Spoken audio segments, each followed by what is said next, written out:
In the dimly lit bar, shadows cascaded like whispers across the walls, enveloping Danny as he sat hunched over the counter, the weight of the world pressing heavily on his shoulders. His gaze was locked onto the seventh shot glass in front of him, the amber liquid shimmering like a fleeting promise of escape.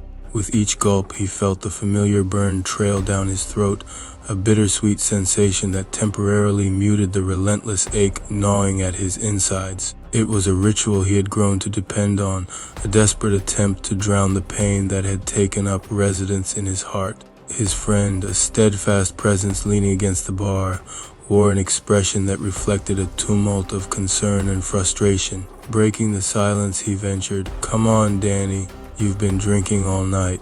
When do you want to go home?"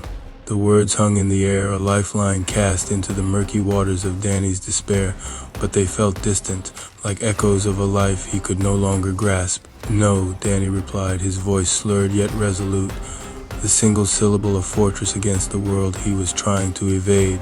It was a shield, a barricade to protect him from the reality he was unwilling to confront. Exasperation crept into his friend's expression as he leaned in closer, desperation seeping into his voice. "Your cousin is worried about you.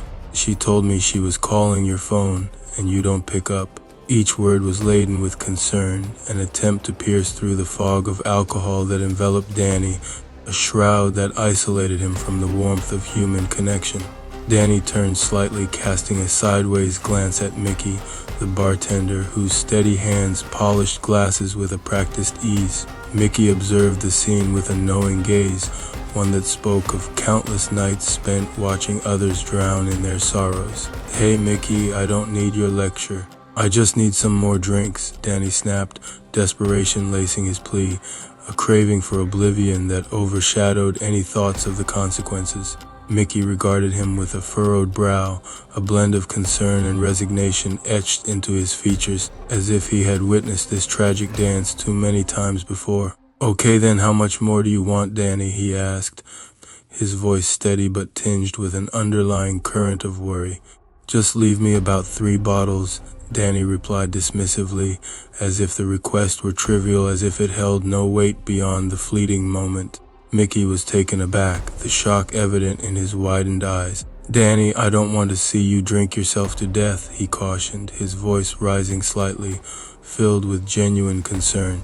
It was a heartfelt plea, born from the understanding that behind those bottles lay a path paved with sorrow and regret, one he had seen too many follow to their demise. Danny met Mickey's gaze, a hollow smile flickering across his lips, a mask that barely concealed the turmoil beneath. "Mickey, after the night I just had, that may not be a bad thing," he said, the words slipping from his mouth like a confession, heavy with the weight of despair that clung to him like a second skin. There was a darkness in his tone, a resignation that hinted at a deeper pain, one that he had grown weary of fighting.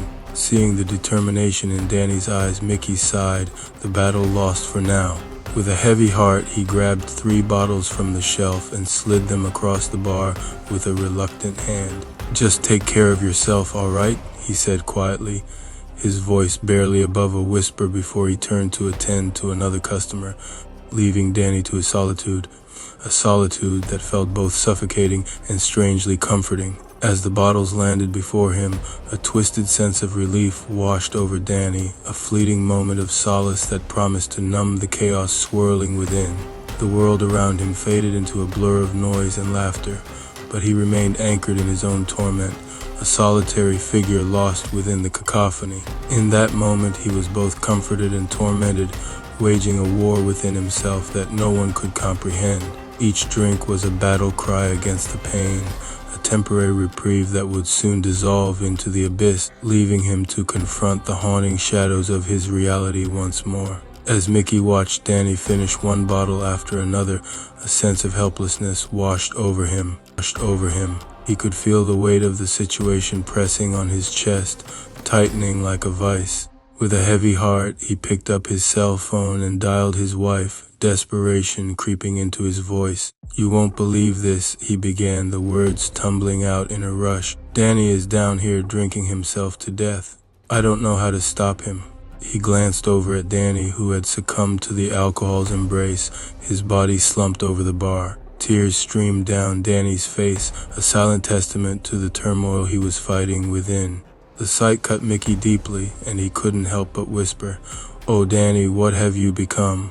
The weight of those words hung in the air, a lament for the man he once knew, now lost to the darkness. Hours later, as the bar began to close, Mickey felt the heavy responsibility of the night settling on his shoulders. He moved to Danny, gently shaking him awake, but it was clear that Danny was far beyond being roused. With a sigh, Mickey carefully lifted him, his body limp and unresponsive, and maneuvered him into his car. Danny was fast asleep in the passenger seat, the remnants of sorrow still visible on his cheeks, a haunting reminder of the battle he was losing.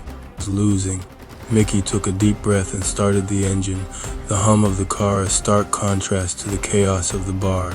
As he drove through the quiet streets, he couldn't shake the feeling of dread that clung to him. He pulled out his phone again, dialing his wife's number. "Hey, can you come downstairs? I need your help," he said, his voice steady but laced with urgency. "It's Danny, he's in rough shape." When he arrived at Danny's house, Mickey parked the car and stepped out, his heart heavy with the weight of his friend's struggles. As he opened the passenger door, he saw that Danny was still deep in slumber, a fragile figure in the dim light of the street. Mickey gently shook him again, but there was no response, only the soft sound of Danny's breathing. Moments later, Mickey's wife appeared at the door, her brow furrowed with concern. "What happened?" she asked, rushing to his side as Mickey motioned to Danny. "He's completely out," Mickey replied, his voice low, filled with an emotion that was hard to articulate. "I don't know how to help him anymore." With a determined nod, his wife stepped forward, ready to assist. Together, they carefully maneuvered Danny from the car, supporting his weight between them as they guided him toward the front door. Danny's body swayed slightly, a disconnect between him and the world around him, but with each step Mickey felt a flicker of hope, that perhaps in this moment they could offer him the care and support he so desperately needed. As they reached the threshold of the house, Mickey glanced over at his wife, her expression resolute. "We'll get him through this," she assured him softly, a promise that resonated deep within Mickey's heart. They stepped inside, the door closing behind them with a soft click, sealing them in a moment of unwavering commitment to a friend who had lost his way. Hey everyone, thank you so much for watching.